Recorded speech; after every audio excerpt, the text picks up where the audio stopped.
ஏன் இவ்வளவு கோபம்? ஏன் இவ்வளவு கதறல்? இதுல எங்க இருந்து நாங்க தான் அனுப்பி வச்சோம்னா புரியல. இப்பவும் சொல்றேன், மக்கள் பணத்துல இருந்து ஒரு பைசா கூட தொடமாட்டோம், தொடவும் விடமாட்டோம், தொட்டா விடமாட்டோம். இதுக்கு முன்னாடி தொட்டவங்களையும் விடமாட்டோம்.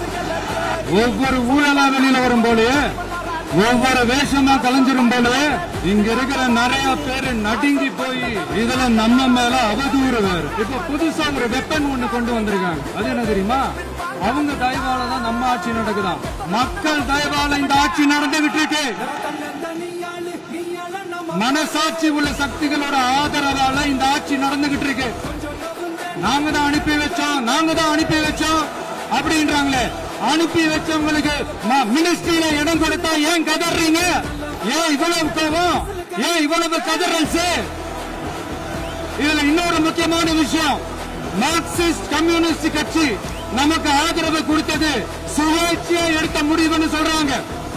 அதே மாதிரி இந்திய கம்யூனிஸ்ட் கட்சி நமக்கு ஆதரவு கொடுத்தது சுயேட்சையா எடுத்த முடிவுன்னு சொல்றாங்க. இதுல எங்க இருந்து நாங்க தான் அனுப்பி வச்சோம்னா புரியல.